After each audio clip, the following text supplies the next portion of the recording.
que hoy tengo la oportunidad precisamente de hablar sobre el derecho de consulta y el pacto federal, que es un tema que tiene mucho más fondo que solamente venir, lo digo para nosotros como diputados, venir ante este micrófono y de manera discursiva plantearlo y que pase el tiempo y no se hagan las cosas. La consulta es un derecho constitucional, es un ejercicio republicano que nunca debió faltar. Ya hablaban aquí precisamente de, me parece el año 1991, cuando la Organización Internacional del Trabajo declara precisamente en su artículo 6 y 7 el derecho a la consulta, y lo explica muy bien cuál es el origen de esta consulta y cuáles son sus objetivos. Es importantísimo que ustedes, pueblos y comunidades indígenas, gocen de este derecho de consulta siempre que de manera administrativa o legislativa el Estado tome alguna decisión que los afecte sensiblemente en muchos de los rubros como es la salud, el trabajo, sus derechos esenciales. Por eso es que agradezco precisamente la oportunidad de hablar hoy de este tema, que también la Asamblea General de la Organización de las Naciones Unidas, el 13 de septiembre, para ser más preciso, en el año 2007, aprobó precisamente la Declaración de los Derechos Indígenas, y que hoy en día, desde el año 1991, nuestro país, debemos reconocerlo, sigue en falta todavía con nuestros pueblos y comunidades indígenas. La consulta de los pueblos y comunidades indígenas, con el propósito de obtener su consentimiento previo, libre e informado, siempre que el Estado prevea la realización de acciones que les afecten directamente, además de ser un derecho a los indígenas y una obligación del Estado mexicano, deriva de la suscripción del Convenio 169 de la Organización Internacional del Trabajo. Constituye actualmente uno de los reclamos más reiterados de los pueblos y comunidades indígenas del país, en el sentido de que debe de materializarse y convertirse en uno de los más valiosos instrumentos para la respetuosa y equitativa relación del Estado con nuestros pueblos. ¿Por qué hablar de consulta? Porque no obstante tratarse de quienes, como pueblos, dieron origen y sustento a nuestro país, y aquí hago un paréntesis, hemos celebrado el año pasado precisamente los 200 años de nuestra independencia, de la corona española, y hemos celebrado ya los 100 años de la independencia, desde nuestro primer movimiento del siglo XXI, un momento de revolución, y precisamente nuestros pueblos y nuestras comunidades indígenas fueron los actores primordiales en estos dos movimientos tan importantes. E insisto, seguimos en deuda todavía. Representan más del 10% de la población nacional, dueños y poseedores de tierras y territorios que en conjunto representan más de la quinta parte del territorio nacional, casi la mitad de los ejidos y comunidades, el 28% de los bosques y la mitad de las selvas existentes, donde se ubican grandes reservas de minerales, aguas, flora y otros recursos naturales, y son portadores de un gran patrimonio cultural, con una presencia cada vez más activa, fortaleciendo la diversidad cultural característica de nuestra nación. Siguen siendo los olvidados, los discriminados, los más pobres entre los pobres, los atropellados en sus derechos, víctimas desde siempre y hasta la actualidad de invasiones a sus tierras, del saqueo de sus recursos naturales a manos generalmente de empresas transnacionales, con la autorización del Estado, por supuesto, y de represión de diversa índole cuando protestan en defensa de sus derechos.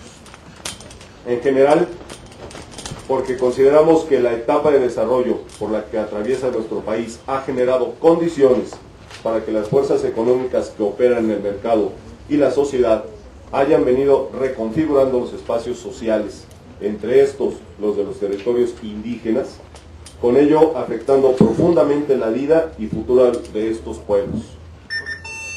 El derecho a la consulta tiene un doble carácter.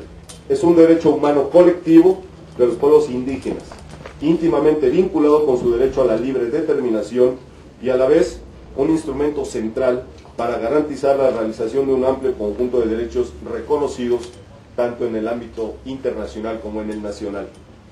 El derecho de los pueblos indígenas de participar en la adopción de decisiones tiene su origen en otros básicos y esenciales para su goce efectivo. Una serie de principios básicos en esta materia sustenta el derecho de los pueblos a participar activamente en todas las decisiones y acciones que pueden llegar a impactar en su vida, configurando su contenido y alcance. Estos son, entre otros, los principios de libre determinación, igualdad, identidad cultural, pluralismo y respeto a su tierra, territorio y recursos naturales.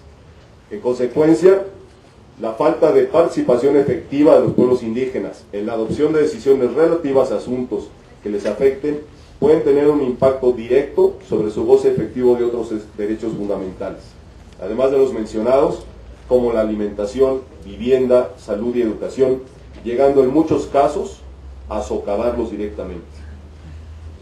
Les comento de situaciones en las que debe garantizarse el derecho a la consulta. El convenio que ya hemos referido aquí, el 169 de la Organización Internacional del Trabajo, destaca las siguientes.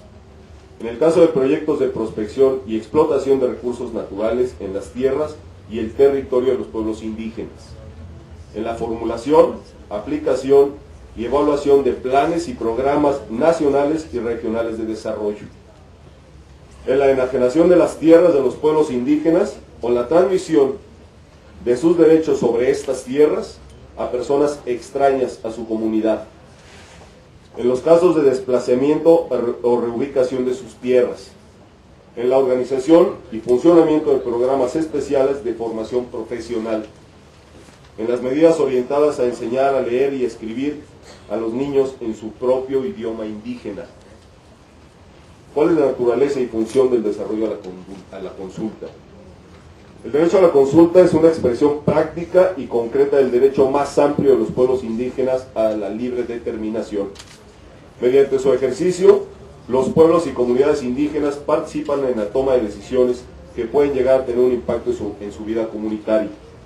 El derecho a la libre determinación, reconocido en los artículos 3 y 4 de la Declaración de la ONU sobre los Derechos de los Pueblos Indígenas, y en el artículo 2 de la Constitución Mexicana, constituye un derecho mediante el cual los pueblos indígenas determinan su condición política, económica, social y cultural, pero carecería de contenido si se les dara la posibilidad a los pueblos de participar activamente en la definición de aquellas decisiones que, aunque son adoptadas más allá de su campo de autonomía, inciden de manera directa en sus intereses y en el ejercicio de sus derechos humanos, tanto colectivos como personales. El derecho a la consulta se coloca, por lo tanto, en el centro de las relaciones entre los pueblos indígenas y el Estado, redefiniendo los extremos de la relación bajo los principios de igualdad y respeto a la diversidad cultural. ¿Cuáles son los efectos de la consulta? De este ejercicio que hoy, de verdad, debemos celebrar que estemos efectuando. Uno de los temas en los que más se ha debatido en torno al derecho a la consulta es la cuestión de sus efectos. Esto es, la discusión sobre si la consulta es vinculante o no. En otras palabras, si la consulta implica o no un derecho de veto de los pueblos indígenas mediante el cual pueden frenar o rechazar una decisión o acción que haya sido adoptada sin tomarlos en cuenta.